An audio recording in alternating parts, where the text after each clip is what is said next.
I think superhero films are important because if, in the words of Robert Downey Jr., if I can actually quote him, he says they're metaphors. They're metaphors for living. And I think they're metaphors for spiritual struggle, for spiritual combat that goes on within ourselves. It's meant to be a demonstration of what takes place in our own life every day, which is the Paschal action. The world, the flesh, the devil, Satan, sin, and death. And there is a death because we have to die to ourselves. You know, we can't be who we are. We have to be more. We have to sort of transcend. There has to be a rebirth, you know, if not physical, at least psychological and spiritual and emotional. So every day we're enacting the Paschal action.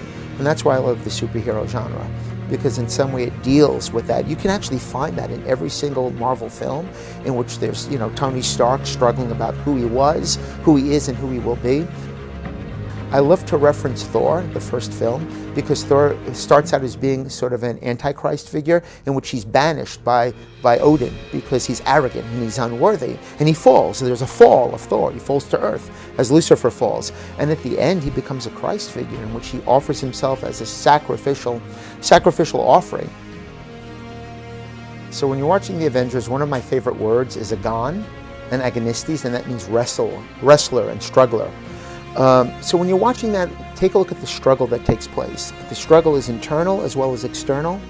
And sometimes in order to overcome the physical archon, the physical enemy, you know, the demonic, you have to overcome yourself. Because you have to find a place of truth, a place of nobility, a place of honesty within yourselves. So as you're watching that, don't simply take it or watch it literally as a superhero film, but watch it as a spiritual adventure.